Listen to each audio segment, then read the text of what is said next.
Greetings, everyone, and welcome to another episode of STOcast. I have a very special episode today. I have a guest with me, Spencer. You may know him from his YouTube channel, Casual SAB.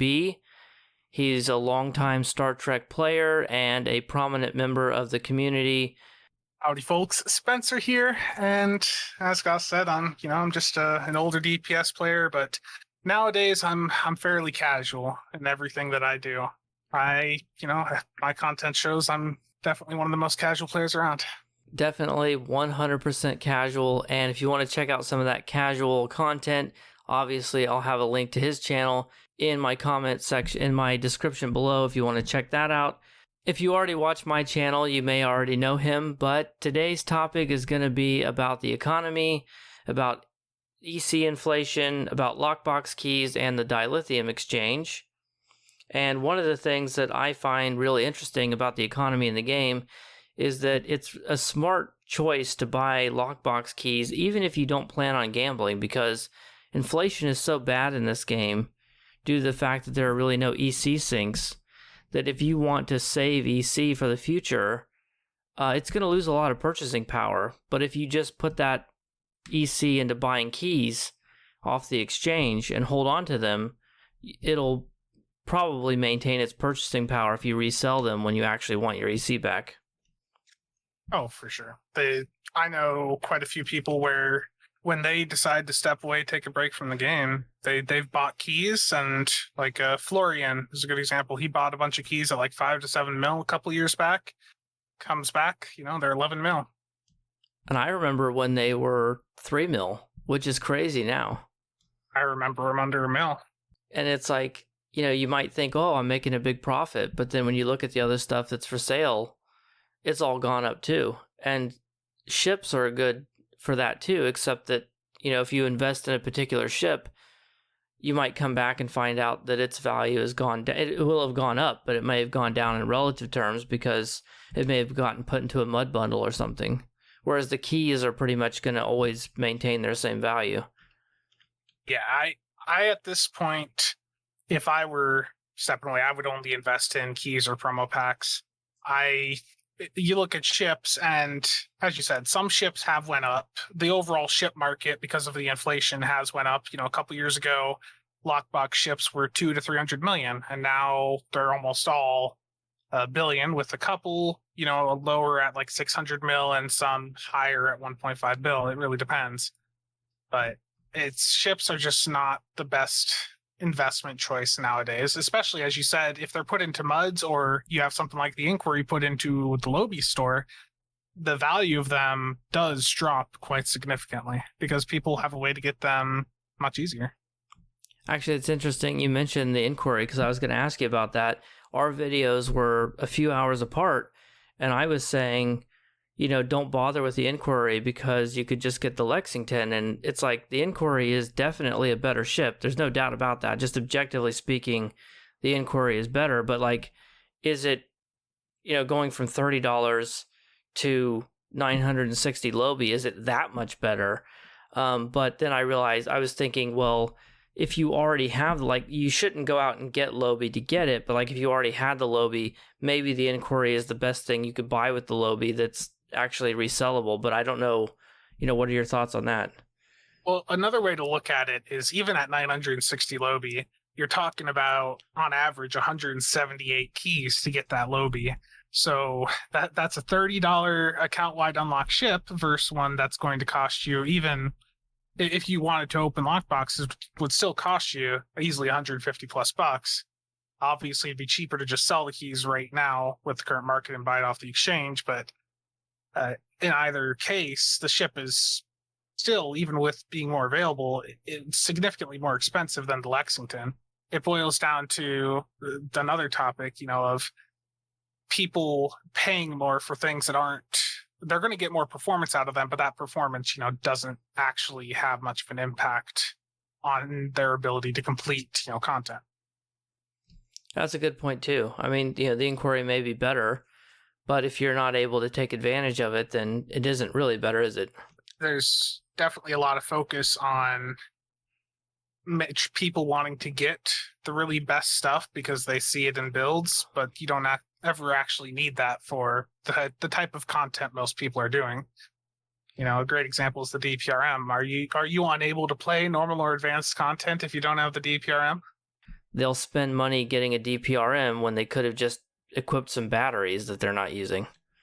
There's definitely, like I said, just a lot of focus on people wanting these really expensive things, thinking it's going to be a massive performance increase, but it's, for most people, the increase is highly overhyped, is how I would put it.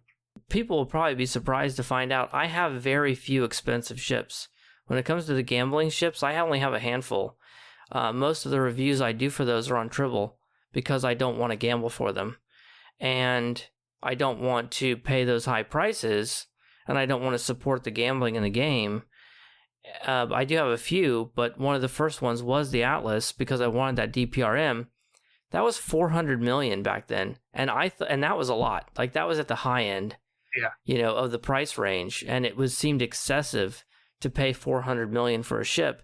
That's a joke now, Even a regular lockbox ship's going for like $1 billion or more. So it's just funny how those numbers just get so skewed over time.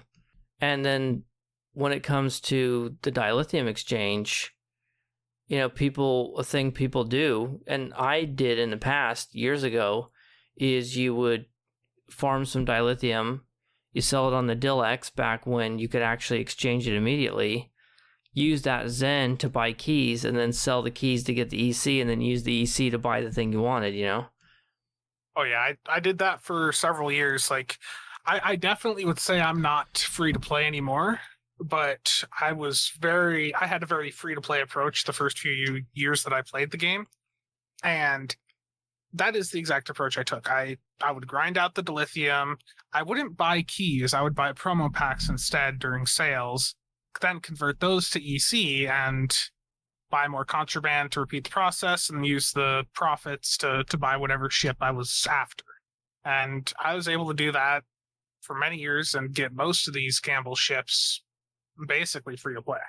I can't remember which ship it was. It was one of the summer ships where I missed some of the days on the event.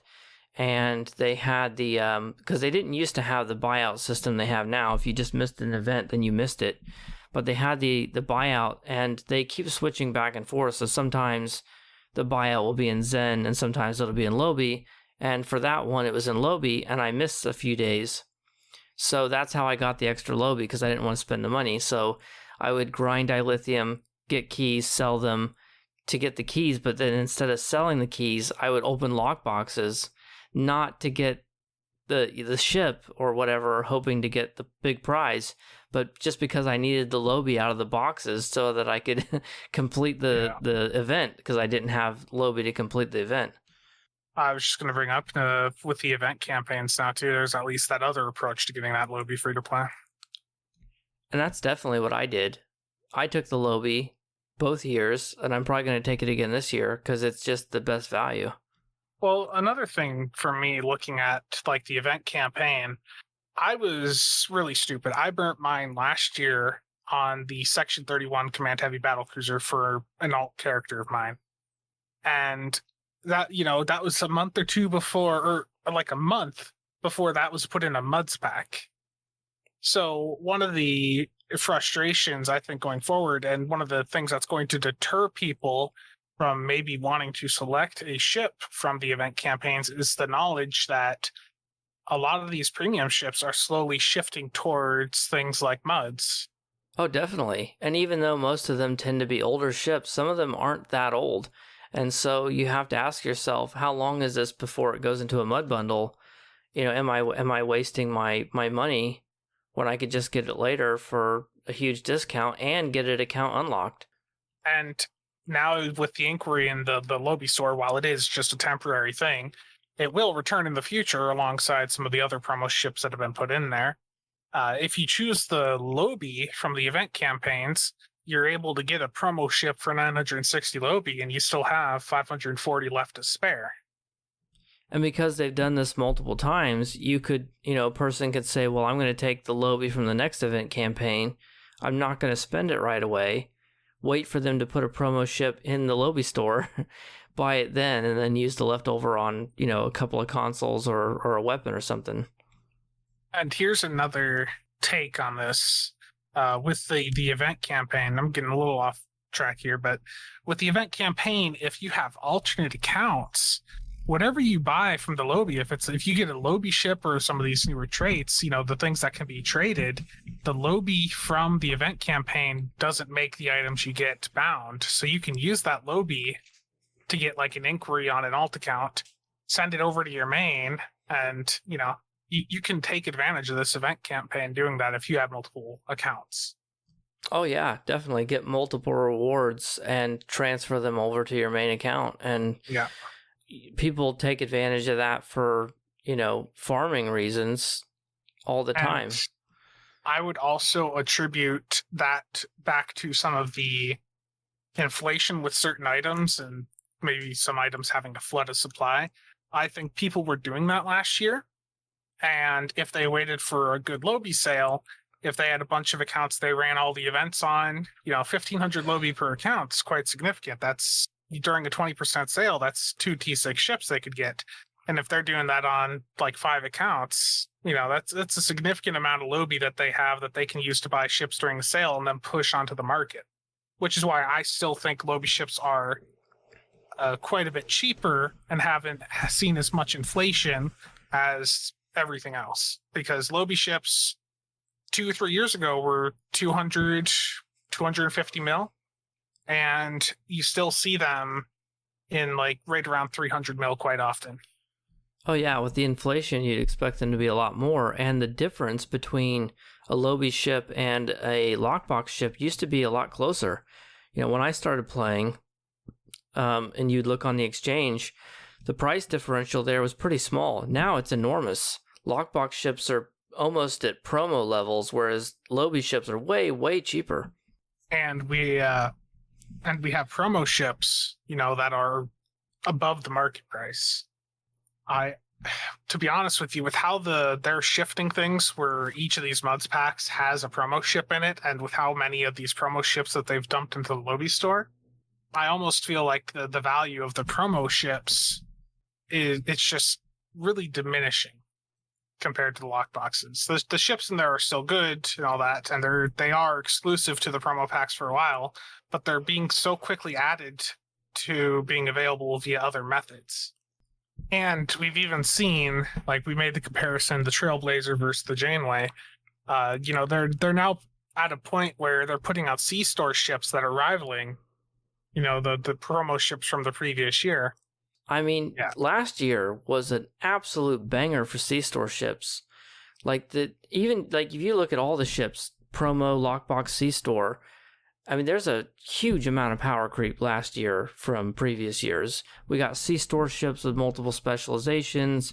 We've got super powerful lockbox ships. We've got, and like you said, even if you just count the Courage, that was a really good one. Last year was just a really good year for ships. Yeah. Absolutely. And the sad thing is, we're talking about the price differential earlier between Lobi and Lockbox. If you go out and do Tour of the Galaxy, let's say you're a new player, you go out and do Tour of the Galaxy, it pays the same amount now as it did 10 years ago. But the prices are way, way higher. And it's like that inflation hurts new players more than anyone, and they should do something to fix it. I brought this up on 10 Forward, and Bordicus replied simply that it's just the nature of the game being as old as it is, that all MMOs, have economic issues like this, and it's something that they might look at. But basically, the summary was that they're unlikely to do anything about it in the near future. And we've seen from Neverwinter that they're not really going to do anything about the Dilex, because they didn't do anything to the equivalent over there either. And I realize that I'm on the unpopular opinion on this, but if I was unable to spend money on the game, I would probably just reorient myself to being happy with fleet ships and just stop chasing stuff that costs Zen. You know what I mean? I mean, if I lost my account, I mean, I'd probably just quit, to be honest. But, you know, a player in your position, you've got all that momentum behind you. You've been playing for a long time. You have so many resources built up and everything that you're able to keep it going. But if a new player came in now, short of botting or creating 50 alts or whatever, and which you'd have to pay for those character slots, like the amount of time you're spending to grind dilithium, and then you're waiting a week or two to get it turned over on the Dilex, or maybe longer in the future. It's kind of recovered recently, apparently, but it's like, you know, what could you be doing with your life instead of that? You know, it's like the it's just kind of crazy to me, the time, and I benefit from it. I've been on both ends of it. I used to be someone who sold dilithium, not to the crazy levels that some people do who are botting and using multiple accounts and stuff, but I would do it on multiple characters, and I would get a little bit of extra. Like, I would spend some money, but then I would supplement it with a little bit from the Dilex. And now I'm at the point where I'll actually buy dilithium off the Dilex once in a while. Not a lot, but a little bit here or there. If I need some upgrades, some Phoenix upgrades, and I'm a little bit short, my time is valuable to me, you know? I have a life. I don't want to... If I do grind some dilithium because it's a good idea, but, you know, if I'm a little bit short, and maybe it's just because I'm doing YouTube and all that, the Viridian plasma weapons came out, and it's like, well, okay, I want to upgrade a set of those. That's a pretty decent amount of Phoenix upgrades. Well, if I don't have that kind of dilithium on me at the moment, then, you know, I might drop into the Dilex and get a little bit. So I've been on both sides of it, and it's like, you know, people will post, you know, their dilithium stuff, and it's like, you're not playing the game anymore. You know, you're all of your time is spent doing the Dilex, and I don't see how you can enjoy the game in the long run if 90% of your time is spent chasing the Dilex. Yeah, I like the way I go at it, where I just do the contraband on the characters, because that's like 15-20 minutes, but I see people that will spend like 3 to 4 hours each and every day just doing Admiralty, and it's like, damn, how are you doing that? How do you manage to keep sane? And it's not fun. You know, we were talking earlier about how the game is basically a menu simulator in some ways, and it's like, Admiralty is not fun. If you're doing Admiralty or whatever for 4 hours a day, you're not enjoying the game at that point. You're basically playing like a mobile game at that point. I think they should just let people earn Zen by playing the game, or Lobi. You know, like if the Endeavors gave out Zen, introduce some new mechanic where you can get it by playing the game, so that you don't have the exchange involved. And they seem very reluctant to do that. I've proposed in the past some systems to people I knew, and one of them was, you know, when Endeavors are maxed out, I think that you should... I don't want to see more points added to it. I think they should just add a system to the Endeavor system, so once you're done, you have a daily chance to get some nice prize or something, just to reward people that continue doing that and help do the content for other people in the game. Well, other games, you know, mobile games, gacha games, games that people consider to be some of the worst in terms of this stuff, they let you earn premium currency by playing the game. It's really kind of bizarre. You know, Star Trek Online is very backwards in a lot of ways. They still have a lot of antiquated ideas about the free-to-play model. They still punish people and expect you to pay to remove those punishments, having the EC cap in place and all that kind of stuff. They did give everyone an account bank recently, which is nice, but it's like that model of like, you know, let's put up all these roadblocks and then charge you to remove them, or not letting you earn premium currency by playing the game. Like, that's all just so, it feels dated. You know, it's just not where the gaming industry is anymore. For sure. There's a lot of things that I wish that they would adjust to the modern setting. I feel the marketing definitely, like, I have nothing against, you know, some of the things that they have been promoting, but I wish that they would market it a little bit different than they do sometimes. I mean, the marketing is a joke. Maybe, you know, it's one of those things that's counterintuitive. So I have never seen an ad for Star Trek Online anywhere ever. Never. I've never seen an ad for it ever. I don't even know how they managed to get so many players on console. Are there console ads that I just didn't see or what? Like, I don't even know how they attract new players. Well, here's a question for you. I mean, I realized there was marketing when the game came out. How did you find out about the game? I think it was like a Game Informer magazine way back, like in 2009 and 10. Okay, so you were there from the beginning. But I didn't have a computer good enough to play the game until 2012. So that's when I actually started playing.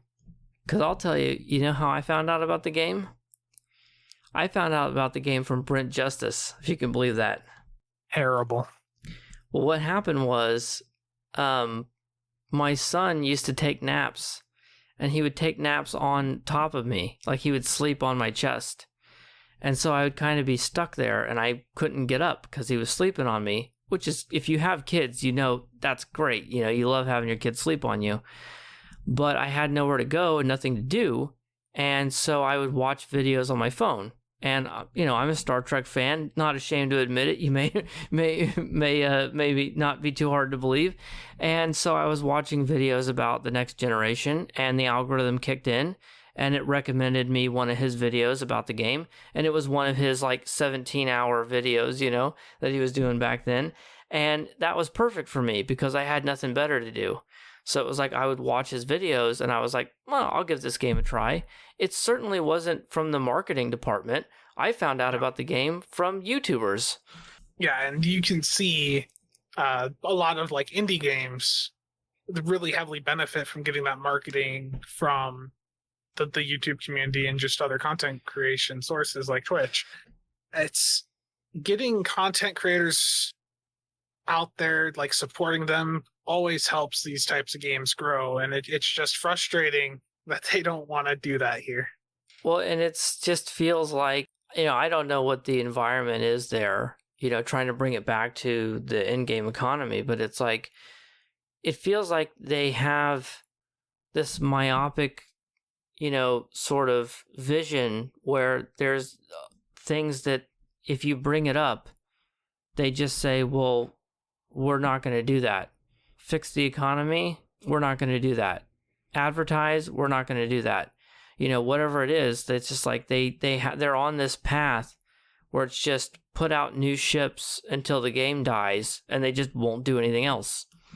It's almost, to me, the take I get from them is they don't really focus on the players that are playing the game on a daily basis. They're more focused on the people that will hop in just to buy the new ship, fly it for a couple days, run the new mission, log in to do the events, and that's it. They don't. That's, I think, the majority of people that they're trying to focus this game towards. The people that don't really sit here and play the game, you know, hours each day. And it's weird because I did a poll one time asking what a reasonable price would be for a C-Store ship. And obviously, you know, if you let people answer whatever they want, they're going to say zero, right? But, you know, given some choices and saying, you know, pick a reasonable price, most people pick $20, like overwhelmingly. Not $10, because they, you know, they could have picked that. So if they were just trying to be cheap, they would have picked $10. But the overwhelming amount of votes was for 20. So it seems like people feel like, and, you know, it's, maybe my audience is not representative sample, but what would their sales look like if they just lowered the C-Store price to, you know, 2,000 Zen? Because already as it is, people only want to buy when they're on sale. And so it's like they cater to the people who are in the minority of a minority. You know, this already isn't the biggest player base in the world. And then they only cater to the whales. You know, they're sitting there cooking up a $600 MUDs bundle when the majority of people are like, can I just get $10 off a regular ship? Yeah. And the thing is, like, people would say they're catering to the DPS players. I wish they were. Believe me, I wish they would cater to the DPS players, but they are very much not catering to anyone doing high-end things. They're catering to those people that, like I said, can log in, buy every ship that they see that they want. They play for a couple hours, and then they don't play for weeks. We're being drip fed content, but this also boils back in a little bit towards something we talked about earlier, in that they can monetize, the ships. Everyone sees a new ship and they're like, oh, this has a console or trade or something I need off of it, and people go nuts and buy it. Whereas if it was the other way and they were focused on releasing story content rather than, new ships every other week, it's the point of, you don't need, a lot of these new things that come out to actually play the content. Like, a build from 2014 is still a build capable of playing most content the game has in it. You don't need a really high-end build, especially to play story content. Maybe you think to yourself, okay, I'll throw them $30 or I'll throw them $60 and buy a couple of ships. Then after a while, they realize there's nothing else to do, and all they want you to do is just buy more, buy more, buy more. Yeah, buy it for this console that's really good that the min-max players are talking about it. That's this. Harken back to the point from before. A lot of these things people see hyped up. Like, I may hype them up, Augmented, and some of the things are focused on a very high-end environment, and the high-end environment is it's a different game than what most people are, playing.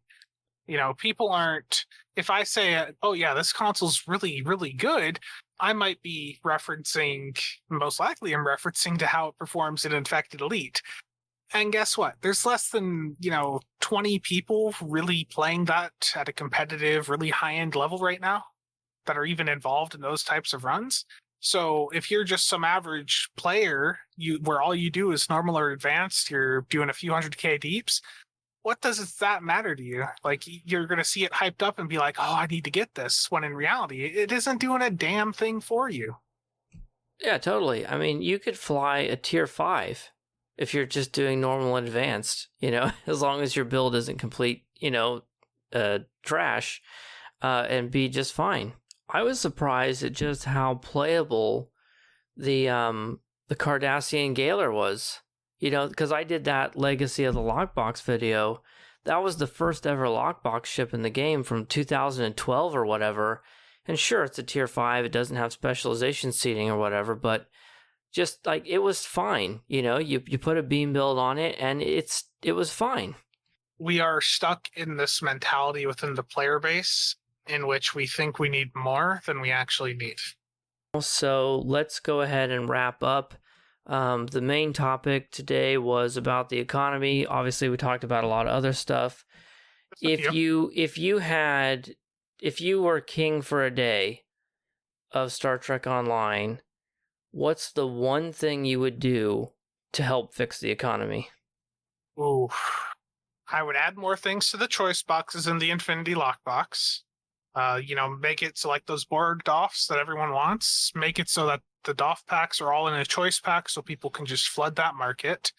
I would have very public odds on the chance to win a ship, and have a better system in place to, like, a better pity system than what we currently have, just to make sure people know that if they're putting this much money in, they're going to be guaranteed a ship.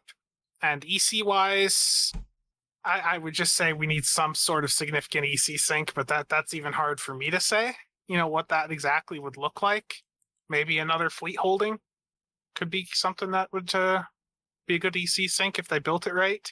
But yeah, I think just making the ships easier to let people understand exactly what they're getting into when they go to gamble, and make it so that the secondary rewards are, just a little bit better, would be the big things. And of course, give us a way to get the ships account wide somehow. Those would be the big things for me. Oh yeah, definitely. Like, if they charged EC to get your single character ships to be account unlockable, and you set a very high price, I could see people definitely buying into that. As long as it was cheaper than the price of buying a ship. If it was going to cost you $1 billion EC to get an extra copy of a promo ship, but you could pay $500 million to just make the one you already have account unlocked, I think people would definitely go for that. And another thing, going what you were saying about the pity system and going back to what I was saying earlier about how antiquated the game feels, most games like this have pity systems where the odds and your current progression on their pity system is available to you. Or even if it doesn't tell you explicitly how close you are, it's publicly available, what the pity system is and how it works. And it might say, for example, I mentioned earlier I played Hearthstone. You're guaranteed a legendary in every 40 packs. So you can kind of plan that out and you will know, well, if I open another 17 packs, I'm going to get one. There's nothing like that. And you've done some work with other people to try and figure out, well, maybe there is a pity system here, but it's not as clear cut as it should be, and it's definitely not made publicly available. Well, it's not only that, the pity system that we think STO has is just that once you get past about $300 worth of lockboxes or promo packs opened, that it shifts the chance to get the ship. It shifts it up quite significantly. But that's not a guaranteed. Like if you were doing Hearthstone, World of Warships, where you buy X amount of packs and you're guaranteed to get one. Like in Warships, with the one they have out right now, the Firepower one or whatever, you buy 25 packs, you're guaranteed to get a ship. It's not like that in STO. It's just an increased chance after you hit that pity point, around $300 worth of whatever gambling box it is. And if they're going to insist on keeping gambling in the game, then I think they should have a more modern pity system so that you can know where you stand and you know that you're going to get guaranteed, because lobi isn't enough. Lobi has been so devalued by the fact that they haven't really added any new good stuff to the lobi store. They've added some good stuff in terms of like costumes, ground stuff, some, ship equipment. But like, when's the last time they added a ship? They didn't add a new lobi ship at all last year. So lobi has become very devalued, and it's like that's supposed to be your consolation prize. That's not good enough. We need a pity system that says you open this many boxes, you're gonna get a ship no matter what. And they don't have that, and that's like really feels outdated to me. Maybe if they had a tax, like World of Warcraft has a tax on their exchange, where they take a percentage off and then that is just gone. It goes back into the system. So maybe if the exchange took 10% of the EC and just recycled it, to pull it out of the economy, that might be a way to fight inflation. I think people would be very angry about that. But at this point, when the problem is so bad, it's hard to see any way they can fix it. Yeah, I think we're past the point of like them being able to do anything for sure. That's the issues are there. The way people are generating EC in mass through endeavors, Admiralty is a big one that people don't realize. And there's still the old methods like Tour the Galaxy. There's still older systems, but these newer ones like Admiralty have just look at what happened to the EC market after Admiralty was put into the game. That is the tipping point. Where is the EC going? When is, nothing you can buy from a vendor costs anything in terms of EC. So the problem is just inevitable. Like, EC is constantly being generated and it doesn't have anywhere to go. So the only place for it to go is the exchange. Which means that you give it give it another year and I think we're going to be looking at quite a few more lockbox ships at 1.5 billion on the exchange. And they already raised the maximum rate. Are they going to raise it again? Here's the issue. The number for the EC value in the game is in 32, I believe, which means that the maximum EC value is like just over 2 billion. They can't increase the amount of EC we hold on our characters. They could increase the exchange limit up to 2 billion, but I don't know if they'd want to do that just out of the risk of people losing EC because they had EC and something sold for a lot, And that would only be a temporary fix anyway. It would just catch up to that at some point. There has been some people out there thinking maybe come out with a new version of EC where You just convert the EC you have into the new one, and it spits out like a tenth of the number. So you'd convert 1 billion over to 100 million of the new EC, just to reset the numbers a little bit and help for the future. But I mean, that doesn't help the overall issues. Yeah, not if they're gonna. I mean, it would be a temporary fix, but if they're not going to do anything about the inflation, it'll just come back again. And in terms of the Dilex, people, especially on Reddit, are constantly saying, "Why aren't you doing anything? Why aren't you doing anything?" But it's like the issue is it's a player-driven market. Like, they don't do anything with it. They're not buying and selling on the exchange. The players are. There's too many people selling too much dilithium and not enough people selling Zen, but that's not their fault. And the way they could fix it is to just, I said this earlier, give people a way to earn Zen by playing the game. Then all those people who spend their time grinding dilithium to put on the exchange can do that instead, and then the actual function of the Dilex could maybe work a little bit better. Here's even just a basic one for them. Just do a daily login that resets each month. If you log in, you slowly build up each day towards, like a really good prize at the end of the month. A game that I know that does that is like World of Warships, which I've been playing quite a bit recently. Each month it resets, and as you log in each day, you just get further in, and at the end of it, you get a fairly nice prize. That would be like the equivalent of like a lockbox for us with a key or something. Or like a battle pass, it's just something where it's like, a lot of games now, going back to our conversation earlier about how, the old model was to punish people and then charge you to take away the punishment. Battle passes used to be an optional thing, but a trend I'm seeing is games will have a free battle pass and then a paid battle pass. So if you're free, you don't miss out. Your battle pass isn't as good as the paid players. And like that, I think that's something that could work for STO as well. Yes, that would be phenomenal, to be honest. There's a lot of things that they can take from more successful games, many of these really modern ones now that are coming out where they have these systems. They could easily bump up their metrics quite a bit with like just the daily login system or a battle pass. Like that'd be insanely good and just help the game long term. And it'd be more revenue for them. All right, well, I'm going to go ahead and get ready to end it here. Do you have anything else to add before we go ahead and close it out?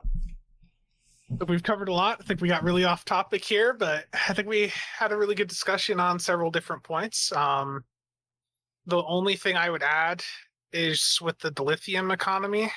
I think something I forgot to mention is that if they made it so that there was an account-wide refinement limit where you could just refine more than 8K a day on your character and like a cap of 50K for the entire account, that would completely fuck the DIL economy. I think an account-wide refinement limit would take the current dilithium issue we have with the DIL market and ramp it up to 11. Because people who have a lot of unrefined on one character would just get it all refined really quickly and it would just flood the market. Absolutely. There are people that do like 400K refinement a day with 50 characters, but that's very, very few people. It's the same as like what I said earlier with the amount of people actually doing the high-end content where they benefit from all these new traits and consoles. You're talking about a fraction of a percent of players playing this game. I think we hit a lot of good stuff here, so pretty happy about it. Yeah, thanks for having me on.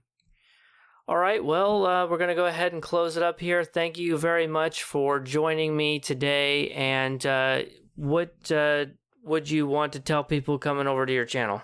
I would say the biggest thing is if you're looking for help, you can ask in the comments, but you're going to get a lot more help going to the Builds Discord.